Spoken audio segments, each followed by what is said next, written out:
It's always so weird to get started. Yeah, we're so good at this introduction part, this beginning part. Okay, so I was pretty hesitant for this topic. Oh, yes. Because I don't know a lot about cults. Yeah. I have heard about the bite model. Yes. I know some descriptions of cults or whatever, but I'm excited to learn from you because you've deep dived and researched and really found out some stuff about this. So I'm excited to hear what you've learned. I tend to deep dive. Yes, you do. And I tend to not. That's where we're so opposite. I'm like, skipping away, and you're like nose in a book. Yeah. Looking on the internet. I have to know all the things. You want to know all the things, and that's great. Yeah. Someone should know all the things, but it's not me. And then I can relay it to you. Right. In a shorter version. Right. I need the Reader's Digest version. So you don't have to read all the books. Tiny. Yeah, I don't. Give me the good stuff. It's like give me the best stuff. It's so fascinating to me. I don't know why. Mm-hmm. I just I can just, Well, looking from the outside now, after being raised in the church, you can recognize all of the manipulation. Yes. The mind control, behavioral control, all of that controlling stuff that a lot of cults have. Well, all cults have. Yeah. But I also think a lot of religions fall into cultish behavior. Yeah. Yes. And I think that's what we're going to talk about today, because I think, so one of the things about the word cult is kind of threatening. It's like, as soon as you use the word cult, somebody's mind has just turned off. They get defensive immediately. Yeah. In fact, I made that mistake with my sister. I told her, and she's still totally in the church, I said, there's a reason why people have been telling us we're in a cult all these years. It's because we're in a cult. Mm-hmm. And that literally just shut her down all the way. And she will not ever talk to me about it again. Yeah. So that was a bad idea. Well, at the time I was very emotional. Right. Well, you learned something from that. And I think you told me about that. And so I've learned something from that. Yeah. I don't say you can't when you're in the church, that you are at the church. So if someone is being critical of the church, they're being critical of you. Of you. Yes. It's very personal. Hard. Yeah. But also, that's a sign that you're in a cult. Right. That's part of the bite model, right? If you can't differentiate between you and your church, if you can't, do you know what I'm saying? Mm-hmm, absolutely. It's bad. Yeah. So I've learned a bunch from Steve Hassan, who is the cult expert for over 30 years. He was in a cult when he was in college. He got recruited into a cult called the Moonies. Have you ever heard of them? No. I mean, I think that's kind of like a slang word, kind of like Mormon. Right. It's a victory for Satan, definitely.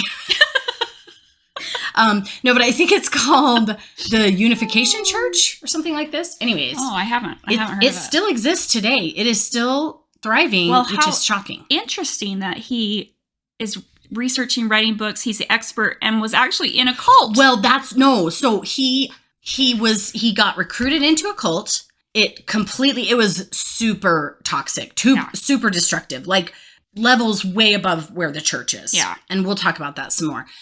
And his family was very worried about him. He quit school. He quit his job. He threw away all of his poetry. He was a writer and a poet. He threw it all away. He completely changed his entire trajectory in life and moved in with the cult leaders and stuff, all this stuff. And his family had an intervention, essentially. Oh, that bad. Yeah, it was bad. So he got in a car accident and broke his leg. And his family decided this is the time when we can intervene because he can't run away. We've got to rescue him. Go get him. He can't move. So they literally, when he was in rehab trying to get back on his feet, they basically had an intervention, like a 3-day, deep intervention. Mm-hmm. And he realized he was in a cult. So that's what started his journey researching cults, and he wanted to help other people get out of cults. Right. So the different thing about him, and the only thing that I would say that when I read his stuff that doesn't resonate with me is he was only in the cult for 2.5 years. And yes, he was deep. He was in it deep. And you'd be surprised how much mind control can actually happen in that short period of time. It, yeah. But some of the stuff he talks about being able to get out is recognizing your life, how it was before the cult. Now, that doesn't apply to us. Yeah. Or any of the people we know who were born and raised in this cult. We have no knowledge. So there's no previous life to go back to. There's no memory of how things were before. Yep. So I mean, maybe in some ways you don't see like some drastic change of the person dropping everything they're passionate about and moving and quitting their school and jobs. Mm-hmm. Like we don't see that because it's all so gradual. It's from birth most of the time. I mean, yeah, there's converts of the church, but like actually it is surprising how strong converts' beliefs can be. Like they can get into it really deep. Usually they're looking for something that they think is missing in their life. And when they find the church, they grab on so tight. Yeah. So, which is a thing of, the church is preying on vulnerable people. Absolutely. Right? Oh, As I'm thinking about it, that's their target. Is people who are lost, lonely, whatever, looking for something, and they're like, "Here, we'll fill this part for you." Yep, and so they grab on. That's a sign of every cult. So the basic model he came up with is called the bite model, and he talks about how cults have these 4 components, at least on some level. Yes. So some are extreme. Right. Some are not. Yes. Some are very mild. Some are really extreme in one area and not so much in others. So I'm just going to go over this really briefly, but then I have some other stuff. Okay. So it's called the BITE model, BITE. The B is for behavior control. The I is for information control. The T is for thought control. And the E is for emotional control. Okay. And the church really has every single one of these to some degree or another, right? And so then he talks about the 9 most common themes that are surrounding cults, okay? And cult membership. And I'm going to go through these and we'll dissect this and see, like, we'll maybe like grade the church and say, okay, do they fall in this category? Gotcha. Okay. The first one is doctrine is reality. There is no room for the doctrine to just be theory or a way to interpret reality. The doctrine is reality. Yeah, we don't question it. Right. You don't question it. The most effective doctrines are those which are unverifiable and not able to be evaluated. Okay? I'm not making this up. This is in his book that he wrote over 30 years ago.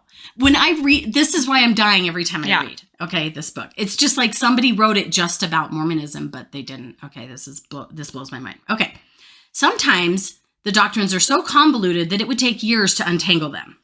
Doctrine is to be accepted, not always understood. Cult doctrine always requires that a person distrust their authentic feelings, since it is a perfect truth and is perfect and absolute. Any flaw in it is viewed as an imperfection of the believer. Right. Doubt your doubts. Yep.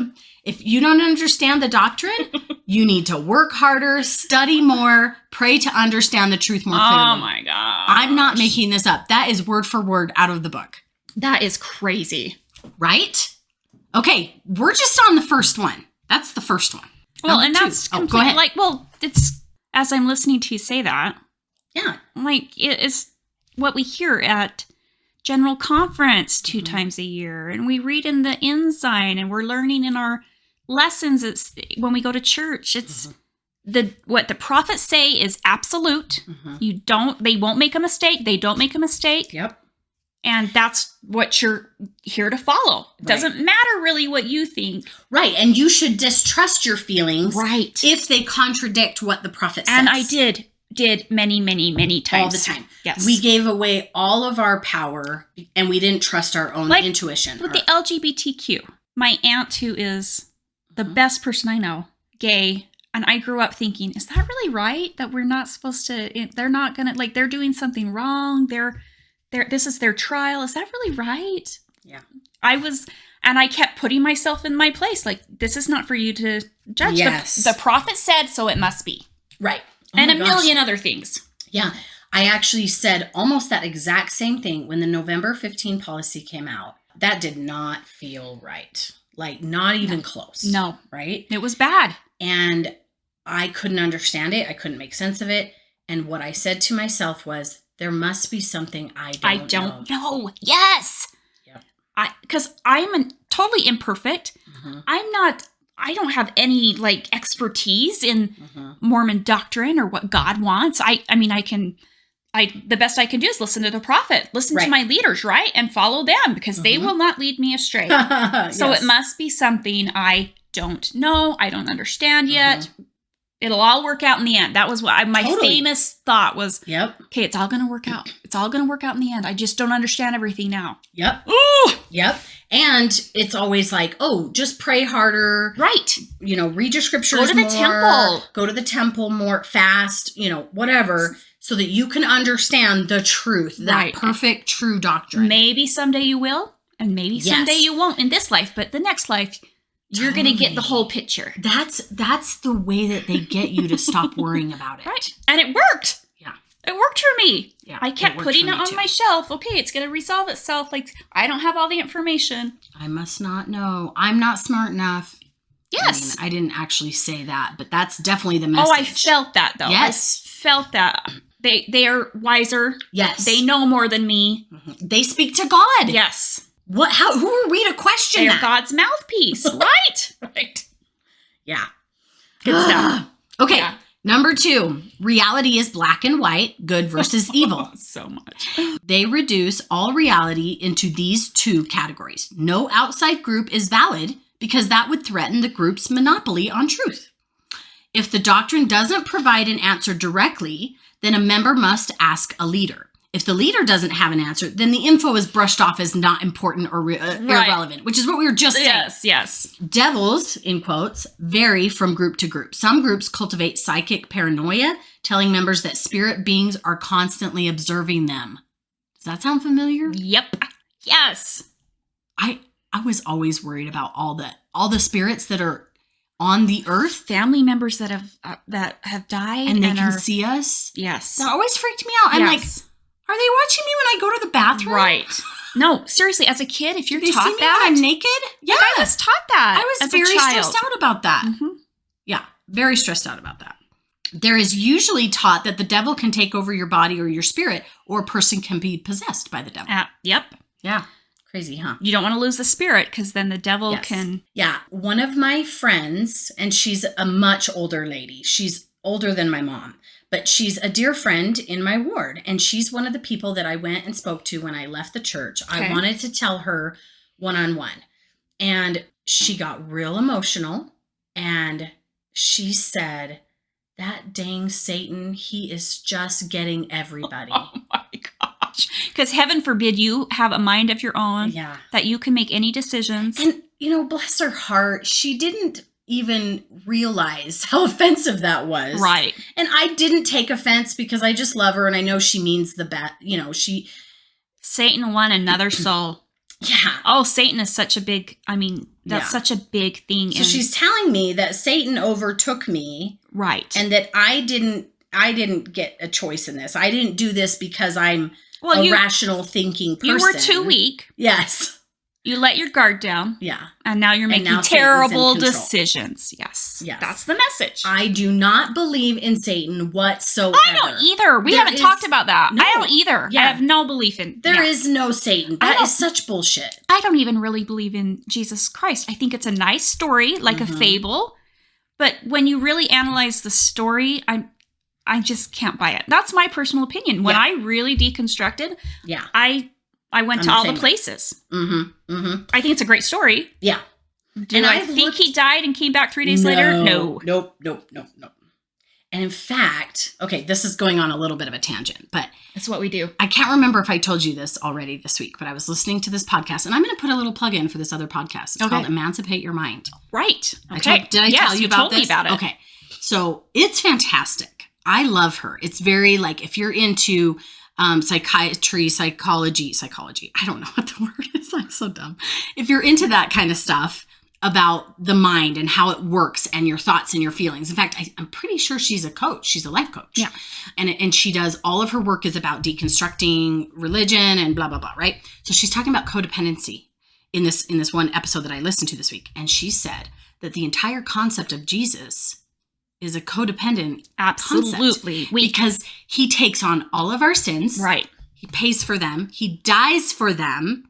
And then we're supposed to follow him because now and be so grateful and thankful. So we can't do it without him. We can't do it without him. Exactly. Yep. That blew my mind. Mm-hmm. My mind just went, phew. Like the entire concept is teaching us to be codependent on another being. Yeah, for, absolutely. 100%. Our salvation or whatever. So everything. For our salvation. For our salvation. Yeah. Is dependent on this one person, right? Who supposedly paid for all the sins of I used to think, mankind. I should be so grateful to Jesus because he bled in Gethsemane out of every pore for every one of my sins. And I mean, can you imagine the guilt that puts on a person? I felt very guilty. Like I need to try harder. I need to do better because Jesus died for me. Yep. Like what the hell is that? Yeah. Totally. And if you're fed this from birth? From birth. Oh my gosh. Yeah. And as far as I can tell in the studying that I've done, there was somebody who, and his name wasn't even Jesus, but there's somebody whose story somewhat aligns with this. He was not born of a virgin mother. Well, he wasn't white. He was not white. We made Jesus white. The LDS Church made Jesus white. They absolutely did. And there's probably other churches that make him white too, I'm sure. But yeah, it's just so ridiculous. But yes, there may have been somebody who lived who was a little bit of a rebel, fighting against the religious norms of the day. Yes, a do-gooder. Right. And he did good things and helped people. But over time, these stories got embellished and embellished and embellished to the most 10th degree of ridiculousness, right? And people just kind of accept it. And when you break it all down, it's like, wow, that's pretty crazy. There's no way. Yeah. I mean, I just always was like, well, there's just things I don't understand. Miracles happen. Miracles happen. But isn't it so interesting that miracles don't happen anymore? Right. Those kind of miracles. Yeah, they're not happening today. I'm not seeing a virgin give birth. Right. And now it's like the leaders of the church want to make every little tiny thing a miracle, okay? Right. Like, because they want to convince us that there are still miracles. So they'll tell some ridiculous story about how they found this article in the newspaper that told them exactly what they needed to know that day, and it was a miracle. Right? Like, and people grab hold of that. Yeah. Like, okay. Yeah, and you're like, oh, so it's real. The fact that you read the newspaper every day doesn't really matter. It was just that day. that was the day. That was the miracle on that day. Just the weirdest stuff. Anyways, okay. So back to our list. We are on number 3. We're only on number 3. Okay. Elitist mentality. Oh my gosh. Members are made to feel part of an elite group of humankind. They are the most special, participating in the most important work in human history. This keeps members sacrificing and working hard to get the work done. Cult members are made to feel that they've been chosen by God. They have a great sense of a mission to bring the world out of darkness. Ironically, though, cult members look down on anyone involved in other cult groups. You think?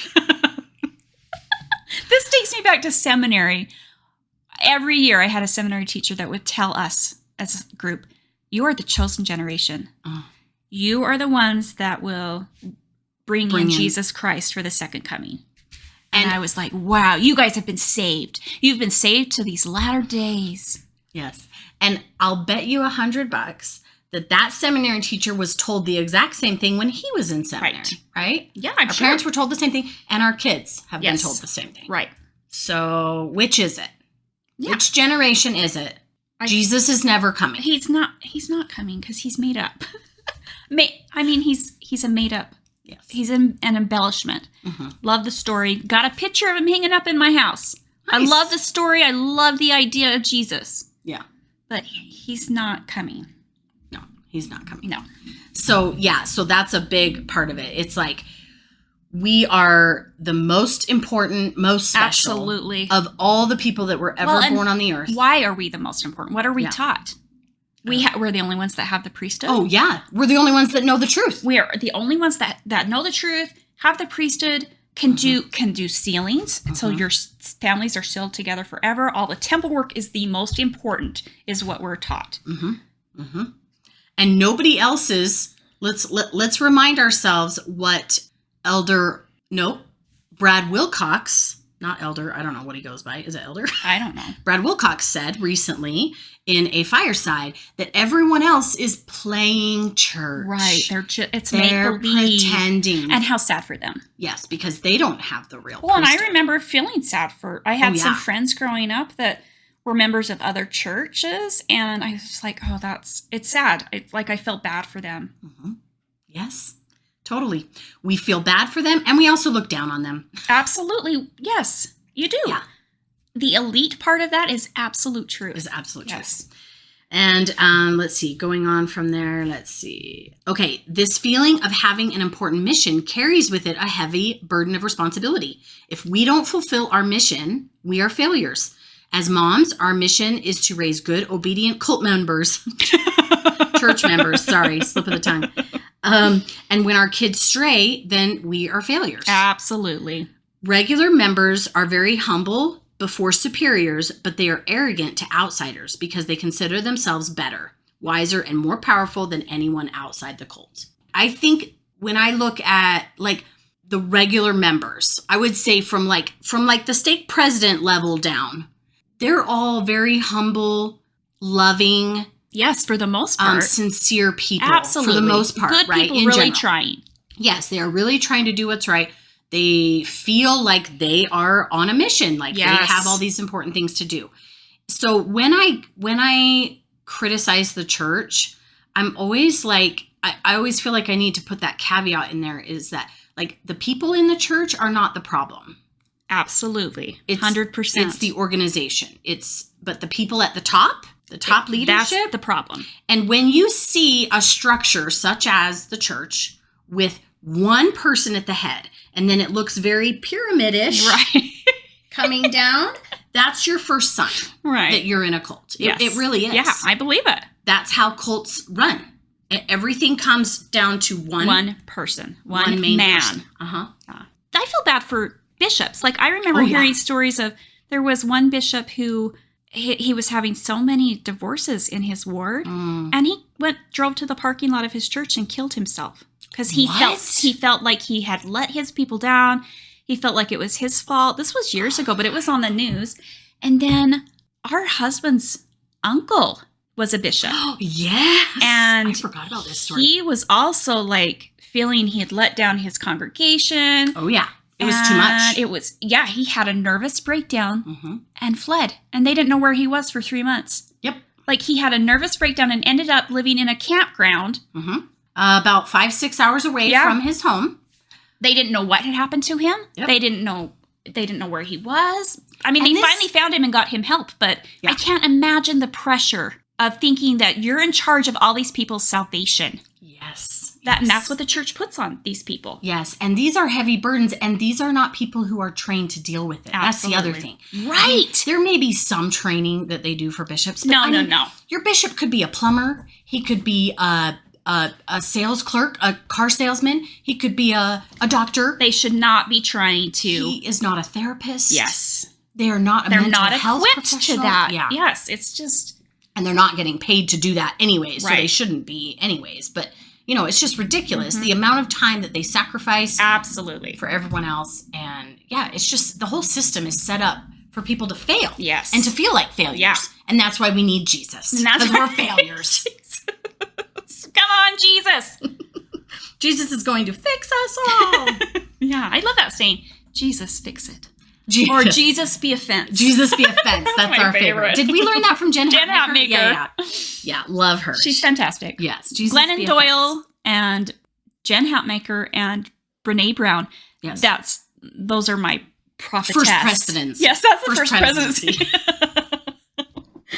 Our first presidency and prophetesses. prophetesses. They really have. They're really amazing. They're fantastic. Yeah. Love them. Okay. So we're starting our own cult of, right. Yeah. Well, isn't that interesting as we fall into these groups outside of we've fallen into an ex-Mormon kind of group. And I'm very cautious. Yes, me too. Very cautious. Yeah. I need the support. Right. I appreciate it, but I also don't want to get too much toxicity. Yes. I don't want to fall back into another group. Yep. So. Or like behaving elitist, like we're better than everyone else. And also like, putting somebody as a leader on a pedestal. Because that group. Yeah. Because I'm seeing that has been happening in some areas. So I think it's because it's so ingrained in us to behave a certain way easy that to fall back into. It's totally easy to go back to those patterns and do the same thing all over again. Yep. But I'm very conscious of it too. And especially as I've been reading this book, I'm like, oh yeah. Okay, so number 4, group will over individual will. The self must submit to group policy and leaders' commands.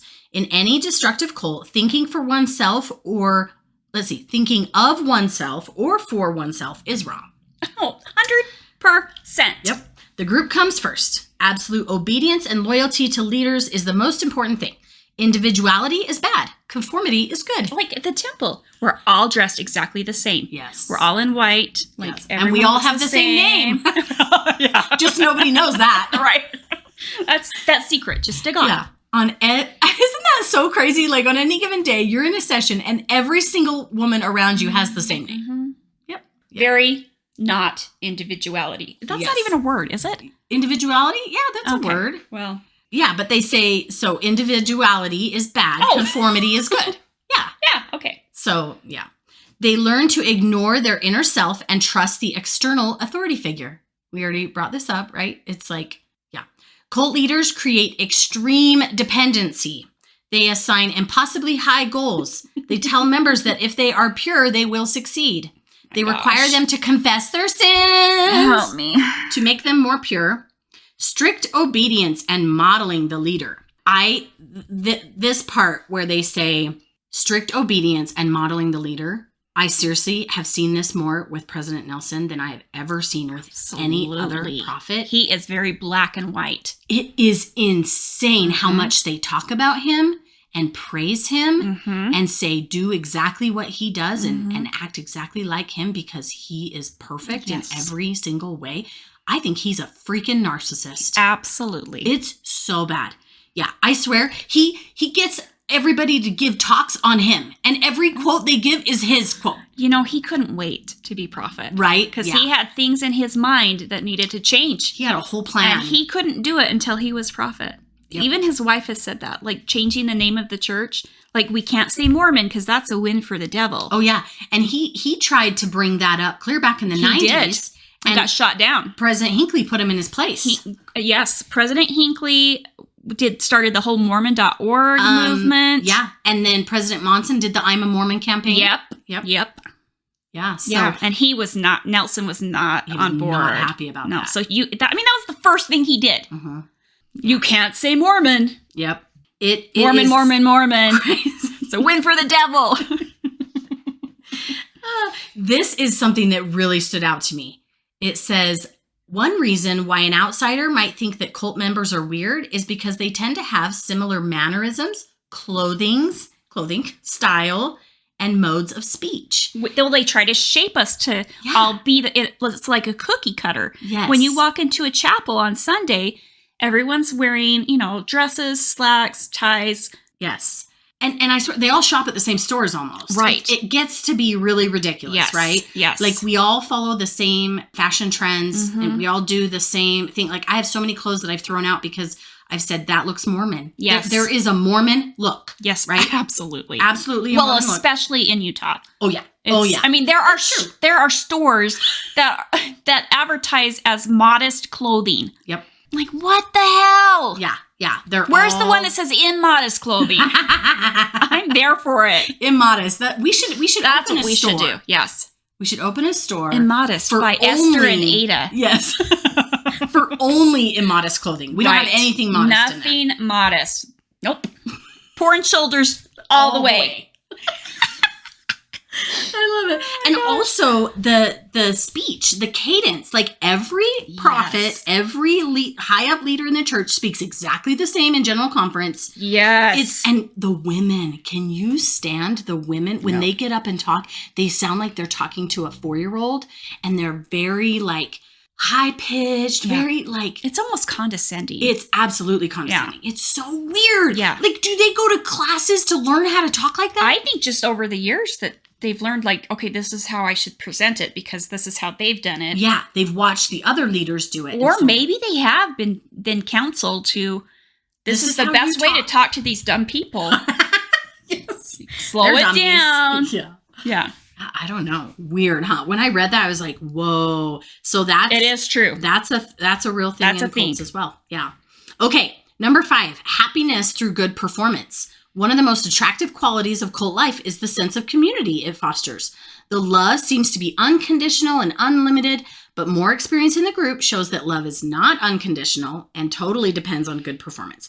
Behaviors are controlled through rewards and punishments. Relationships are usually superficial within cults. Sharing deep personal feelings, especially negative ones, is highly discouraged. They have a sense of being persecuted by outsiders, so they often feel a deep sense of camaraderie and shared martyrdom. Yes, all of it. All of it, right? All of it. Every single word of that. It's crazy. I have definitely... There are still people who love unconditionally. Sure, absolutely. There's people, you can find that everywhere. Anywhere. But I have definitely seen the conditional love since leaving the church. Yes. Because there are people who I thought were really good friends who I haven't heard from. Yeah. You know? And... Well, they're protecting themselves. Yes. That's what I was taught is now I have to protect myself. Yeah. I'm scary. I don't want them to try to bring me over to the dark side. Mm-hmm. Yeah, you're dangerous now because the devil's in you. Yes, the devil's in me. And it's like a virus. Yes, it spreads. I was scared of that. Yeah. Growing up. Oh yeah, absolutely. So, yep, every word of that one and the shared martyrdom. I just can't stand the like what's the word I'm looking for? Like they think they're being persecuted. The persecution complex. That's like a key word you hear all throughout. Oh yeah. The LDS Church. Yeah. Yes. And it was so bad in the pioneer times. Mm-hmm. Those poor pioneers were so persecuted. Joseph Smith, so persecuted. Yes, martyr. He's such a martyr. No, none of that is true. Next one, number 6, manipulation through fear and guilt. Should I just not read the rest of it? Yeah. Cult members live in a narrow corridor of fear, guilt, and shame. Problems are always their fault or the result of their weak faith, their lack of understanding, their evil spirits, and so forth. They constantly feel guilty for not meeting standards. The leader and the doctrine are always right, and they are wrong. They come to believe that evil is out to get them. Phobias are the ultimate fear weapon of mind control. There's always the devil lurking around the corner, waiting for members so it can tempt and seduce them. They instill fear in being around ex-Mormons because they might get infected or the devil will possess them, right? Which is what we just said. We literally just said that. So yeah, the phobias, I think, for me, was the biggest thing that kept me believing. Like specifically what phobias? The fear of damnation, the fear of not being with my family after this life, the fear that my kids were going to go astray and that I would never be able to see them again. Well, and then the church teaches that that's your fault. Yeah, that it's my fault. Yeah. Absolutely. If your child goes astray, then you didn't do enough. Yeah. The fear, shame, and guilt is so real and impactful. Oh yeah. And if you're raised in it, like, and especially once you're a mother, you can't escape it. Mm-hmm. You're constantly feeling guilt that you're not doing enough. Do you think that is contributing to everyone's anxiety? Absolutely. Yeah. Like, put the pandemic aside, Utah's been number 1 for antidepressants for decades. And anxiety meds. Depression and anxiety, they go hand in hand. And yes. And I mean, it's one of the reasons I started self-medicating. Because I felt so much guilt and shame about my son's not doing what he should be doing that, that I thought he was. He's not falling in line. Yeah. And so I have failed, and my family will not be together forever. I mean, it was a serious thing. I mean, enough to think I might as well just give up. Yeah. So thanks for that. Which is another thing that Utah is one of the very highest in suicide rates. Yep. Especially among the youth. Yes. It's really bad. I just think the fear around failure of any kind, right? Yes. I also realized after we had our episode about sex, or maybe during it as we're talking, I'm thinking I had so much fear built up around me about sex. Oh, absolutely. Absolute fear and shame. Like you were supposed to stay so far away from it. You weren't supposed to see it.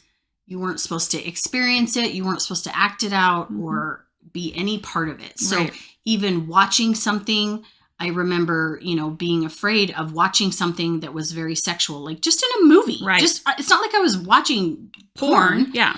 And even if I was, who cares? But like, but that would have been the ultimate. That would have been way beyond where I was. I was like PG-13 and there's a sex scene. Yeah. And you felt dirty and guilty, right? Yeah, you felt dirty and guilty. Like you're going to have to repent for that. Like, absolutely. Honestly. Yeah. Yeah. So the fear, that is the main manipulation. That's how they get you to, that's how they manipulate you to perform a certain way, to stay in line. And you can't do it without their help. Right. Like you need them. Yes. And that's number 9. And we'll get to that. Okay. So number 7, we're on number 7, right? Emotional highs and lows. So being in a cult can be like a roller coaster of emotions. Members swing between the extreme happiness of experiencing the truth and feeling the spirit, and then the crushing guilt and shame due to their inadequacies. It's never the group's fault, always the individual. If an individual raises objections, they are likely to get the silent treatment. Many longtime members burn out unless they receive regular re-indoctrination, like church every Sunday, conference every 6 months, high spiritual experiences. Well, it's just like, repetitive for... Yes. You just learn the same thing over and over and over. And there's a reason they do that. Yes, that's absolutely a reason why they do that. And they want... So, like, they try to have people feel spiritual experiences so that they don't burn out from... Right. So they But the need Holy you to have a Ghost high. is not a thing. Yeah.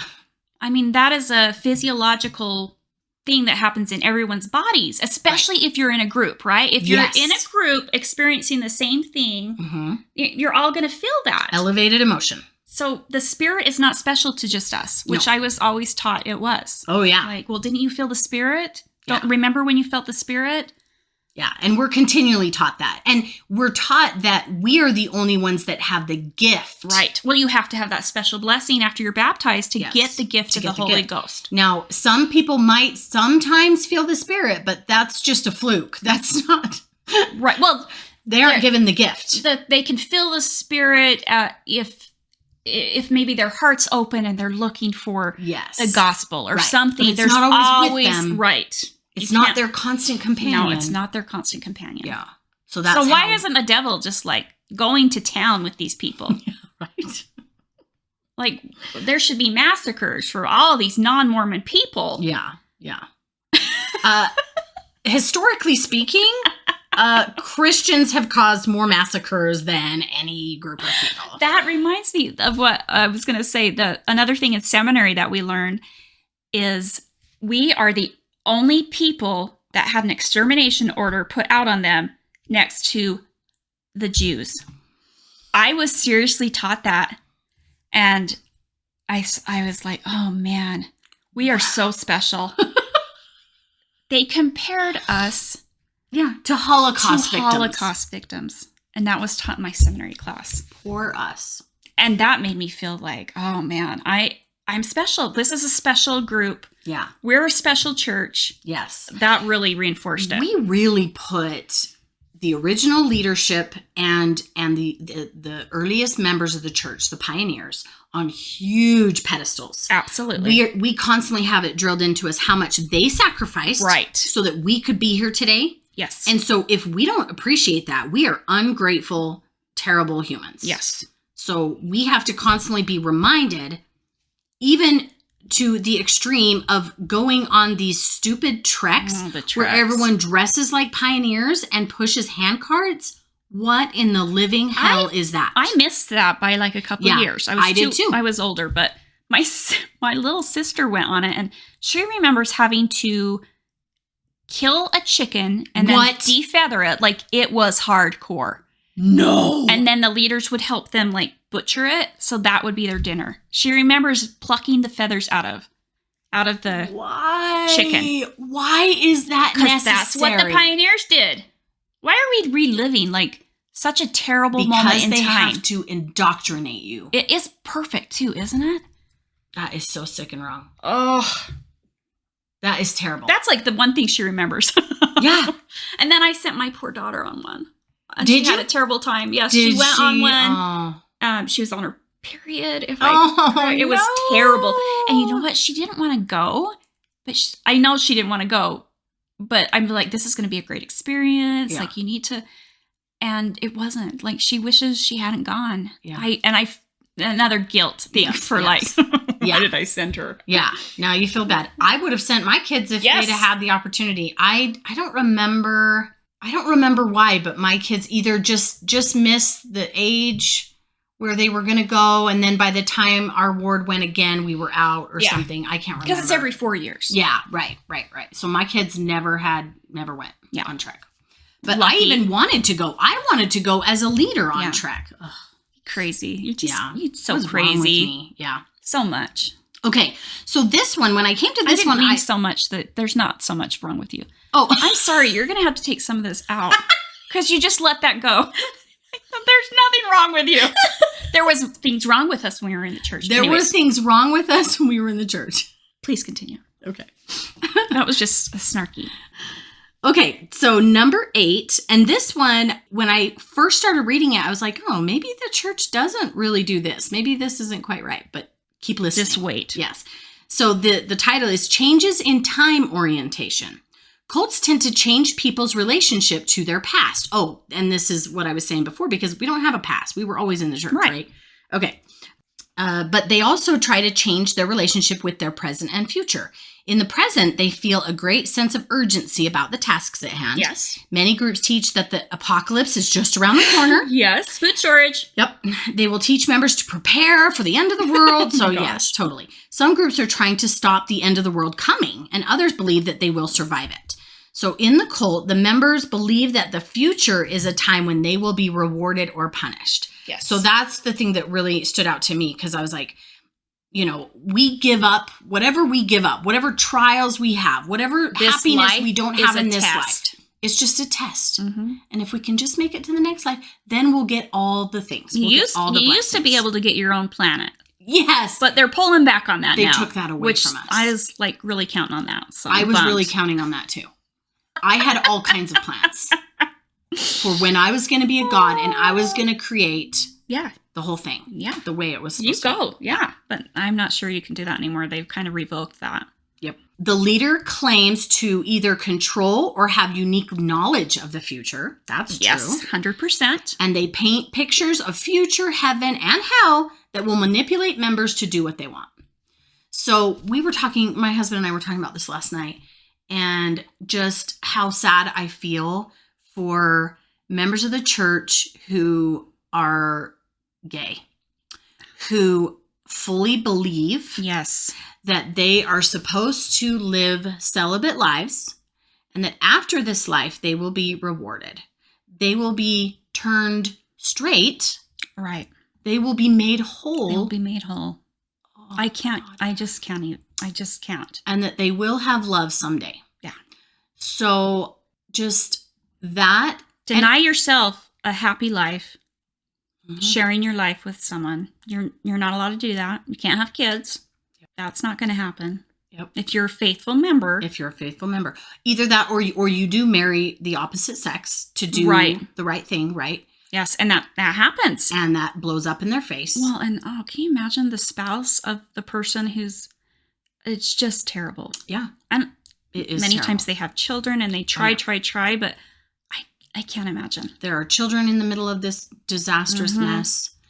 And I was telling my husband last night, like, what if, because I don't know what I believe about after this life. I don't know what's coming. Kind of up in the air. But imagine that there is consciousness after this life, and you die, and you're this person who gave up your whole life because you were gay, and you stayed with the church, right? You chose the church over your own self your whole life.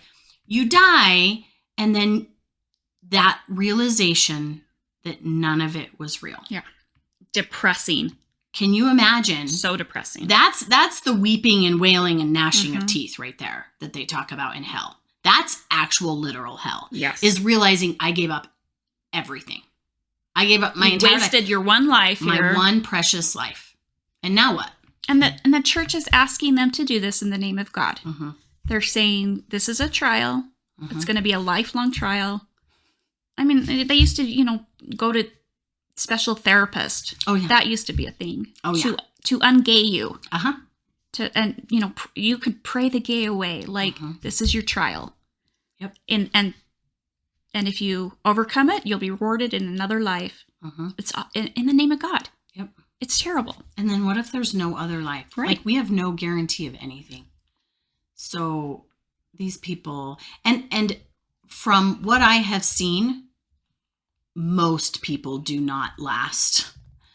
The people who, do you remember the Mormon and Gay? Was that the website? MormonandGay.org? I think so. Yes. And they used to have all these stories about people who were gay and living celibate lives on the Mormon Church. And they were so happy.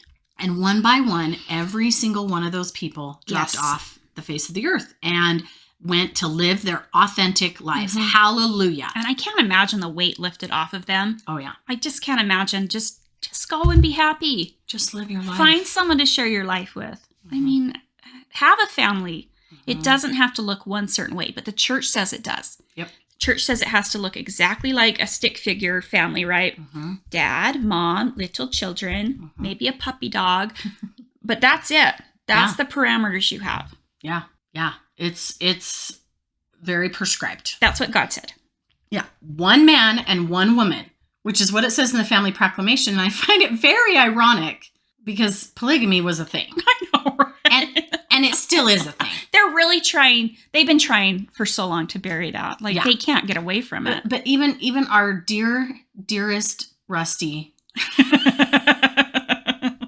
Prophet Nelson, has 2 wives. In heaven, he will have 2 wives. Yes. He is sealed to 2 women. Yes. So in heaven, in theory, in the Mormon church, he is, yes, absolutely. And that's okay. And so is Oaks. Yeah. Yes. Yes. But I love how in the family proclamation, it says 1 man and 1 woman. And that's how marriage is supposed to be. But then we're finding out all this stuff about Joseph Smith having multiple wives. 30. Some were already married to other men. Yep. Some were children. Like 14-year-olds are not able to give consent to marriage. Give me a break. They try to bury that too. And people try to justify that as, being legal. Right. Sorry, Well, but legal is not always ethical or moral. It was part of the time. Yeah, it was bullshit. You have to put your. I'm like, stop trying to justify this. He was like 37 years old. It's gross. If a 14-year-old ever got married at that time, they would have married another 14-year-old. Absolutely. Or 16-year-old or something close. I mean, the pressure they must have felt when Joseph Smith came to him and said, God said. Right, because there was a power dynamic. Yes. He was bad things will happen if we don't, Oh, yeah. if we don't get married. And I'm the prophet and you have to listen to me. You have to do what I say. God said. Yeah. Patriarchy at its best. At its best. Oh, it's so good. Okay. So the very last one, we'll get to that. Let's see. Number 9. In a cult, there is never a legitimate reason for leaving. Members are told that the only... That's the best one! I know, right? Members are told that the only reasons that people leave are because they were weak, they went insane. Oh, I like that. Yeah, yes. Insanity. They fell to temptation, they were too prideful, they were sinning, and so on. Members are thoroughly indoctrinated to believe that if they ever do leave, terrible consequences will befall them, their family, and humanity.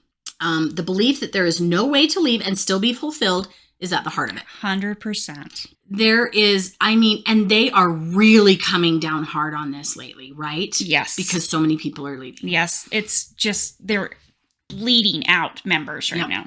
And to quote Brad Wilcox, you will lose everything. Yes. So, and there is not a general conference that goes by where they do not talk about this. They know it. They call us lazy learners and lax disciples that lacked the faith to... Didn't even have a particle of faith. Yes. Yep. We lacked the faith to stay. It's insane. And what does that do to the members who hear it, who have family members that have left? Exactly. It creates a wedge. Like a year and a half ago, my mom sent me a private message of an article about church. And it was about a child who'd gone astray, or a teenager who'd gone astray, and then came back to the church. And it was a breaking point for me. I'm like, I'm not going to read this. My son is perfectly fine. He's doing great. He's got it figured out. I'm not one bit worried about him. And she said, she then replied, I shouldn't have sent that, but I thought it would be helpful. I'm like, I don't care what the church thinks. I don't think he should come back. Yeah. I mean, this was before I hadn't really said anything. And you hadn't left. She said, that makes me so sad. I had made her sad because I didn't think my son needed to be in the church. He was happier without it.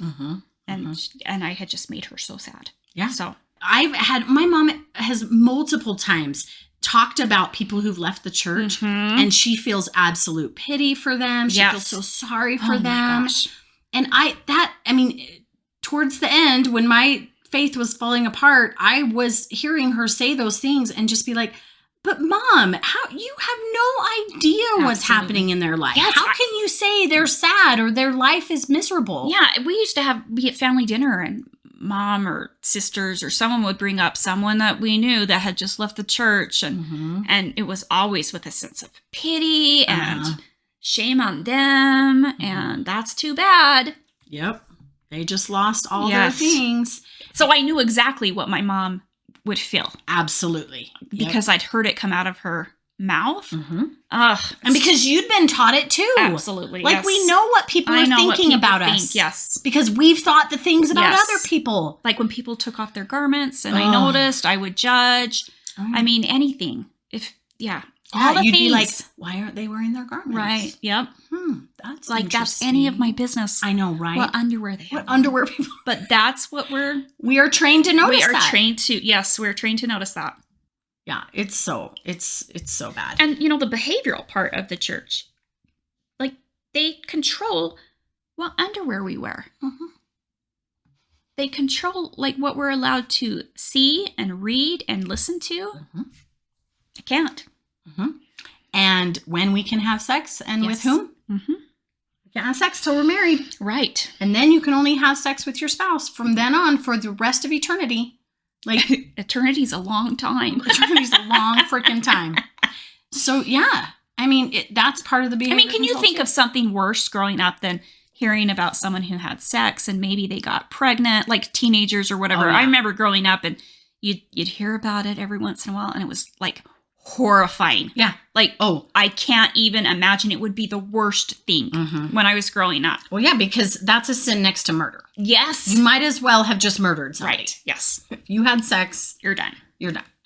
And game over. I was actually talking to a friend the other day who's still in the church, but she's pretty nuanced. I feel like she's pretty open-minded. Maybe 1 foot out.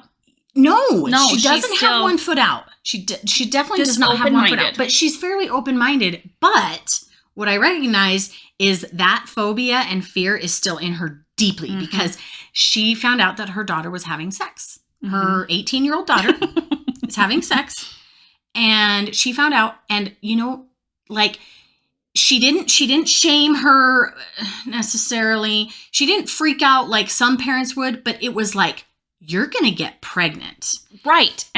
Or mine was, you're going to get pregnant or an STD and then you'll die. Yes. Yes. Yes. Yeah. And I said, but you get her on a birth control, get her a freaking IUD. And she's like, but those aren't 100%. The only way you can 100%. And I'm like, give me a break. Give me a break. Exactly. She goes, you know how many people I know that have gotten pregnant on the pill? Or, with an IUD. And I'm like, yeah, but dude, it's her fear speaking. Yes. Her fear just totally. Her fear lives in the 1% chance. Yes. On that the 1% birth chance. Control will fail. Yeah. And so instead of instead of taking her daughter to get an IUD, she's convincing her daughter that she needs to stop having sex. And I'm trying to say to her, your daughter is not going to stop having sex. That ship has sailed. It has sailed so long ago. Also, you're dumb that you didn't know your daughter was having sex, because I knew that a year ago. So be proactive. Like, you're so naive. Take some steps to help your daughter, protect yourself from unplanned pregnancy. I mean, you can only do what you can do, but at least do that. Yes. Or you can just sit there and be scared. Yeah. Right? Like that doesn't work at all. It blows my mind. Yeah. I was like, how can you be so naive? You're 100%. She's just like dwelling in the fear of it. Yeah. The fear of it. And I don't want to take her to get an IUD, because then that's giving her permission. Well, guess what? She doesn't need your fucking permission. She's going to do it. She's going to do either way. So protect her. Yep. There's so many different options. Yep. It's dumb not to. It's dumb not to. So yeah. Yeah. So things like that just like blow my mind. Like, okay, I thought you were pretty open-minded and I thought you were a smart person, but like you have bought into this fear tactic. Yes, she's stuck. She's stuck in that fear. Mm-hmm. Like, you've got to stop. Deep. She's stuck deep. Yeah. Yeah. So it's just... And I'm sure there's other things that we hang on to that, even if you're nuanced, I'm sure there's things that you hold on to. I tried to hold on tight to a few things when I was leaving. I just wasn't ready to let it all go. Like families forever. And I mean, is that true? Is it? I mean, there are some things I just really wanted to hold on to, but you just have to let it go and see where the pieces fall. Yeah. Well, because those are the things that feel good. Right. You want to feel good. Yes. Yeah. Well, that's how the church also is like, you come be with us. Yeah. You do the things we say, and you're going to be with your family forever. You're going to live in a beautiful heaven, and the rewards are going to be amazing. Right. We have everything you need. So come on in. The water's nice. But if heaven looks like it did in the temple video, I know, right? That sucked. Desert much? Maybe a Garden of Eden, but yeah, the Garden but when of Eden they go out and live, it's like there was like, do you remember? It was like cold tile floor with like these big white pillars. Oh yes, up in heaven. Yeah, yes. And God was just in this white robe with white hair, and it's like, is that what heaven looks like? Very sparse. You guys don't have any chairs. There's nowhere to sit. Don't you need to sit? Don't you want to? Or are you going to lay down? You guys not having sex up here? Like, no, what's happening? Apparently not. I've heard it doesn't look fun. You can only have sex if you make it to the celestial kingdom. If you don't make it to the celestial kingdom, because you don't have the parts. You won't have the parts anymore. Right. Like I've heard that too. But that contradicts the idea that we're going to be resurrected and not a hair of our head will be lost. Well, and that's for everybody. You'll have your hair. You just won't have any fun. That's just the dumbest thing. Anyways, that's off on another tangent. So I think that one of the reasons why the church doesn't seem, I mean, there's so many ways that they're kind of like insidious and sneaky about some of these cult tactics. They don't seem like obviously culty. Well, that's how did they become such a $100 billion corporation? Right. Because when I think of cults, I think of, beatings and starving people and killing people. Yes. I think of branding people. Yes. Right? You think of all these really horrific extreme things. You go to the extreme places. Yeah. But here's the thing. The reason why the church is such a successful cult is because they're a little bit like toned down about it. Like they're not so obvious. They're not turning the heat up high. No. They're just letting it simmer a little bit. Yeah. So it's less obvious. Just enough. Just enough to keep members in. Yep. But you could totally deny this is not a cult. Yeah. We're not a cult. But when you read these things, this person who wrote this, all this stuff I just read, he was not a Mormon. Yeah. Like, it's not like I wrote this saying this is what the church does that's culty. No. This is somebody who was part of a totally different cult and studies cults, and these are all the things that cults do. And it sounds like I just read like our entire life story. I know. I could relate to all of them. Every single thing. So what would happen? What do you think would happen if you went to your mom or your sister that's active and said, hey, would you read this? And give them the bite model. Give them the things you just read to us. I know. what would happen? Would they think it's anti-Mormon literature? I think that they would not want to read it. But I don't know. But if they did, do you think they'd just justify the hell out of it? They might be able to justify the hell out of it for a minute. But if they actually read all of that stuff, there's no way. Yeah, I wonder what would happen. What do you think your family members would do? Oh, I don't know. I don't think it would be received well. I think it would be considered anti-Mormon literature. Yeah. But then it's like, well, this guy's not a Mormon. But he's not talking about the Mormon church. Right. It's like he's an expert on cults. So are you afraid that you're in a cult? Because why wouldn't you read this unless you're afraid? Right. Yes. I don't know. Well, that's the problem, right? They're going to recognize that some of these things. And that's going to make them feel icky. And it's going to make them feel icky. Yeah. And what do you do with that? Like, is that when the cognitive dissonance sets in real good? Yeah. Probably. Yeah. And then they stop reading it. Because, I can't remember if I told you how my mom started reading the CES letter. Oh, and she said know that. It made her feel icky. Oh, she got... It felt very negative. Right. It was too negative, so she stopped reading it. Sure. So, well, it's not all happiness and sunshine and... Yeah. If you really look at all of the truth is just... Sometimes it hurts. Yeah. Sometimes it's painful. It's uncomfortable. Yeah.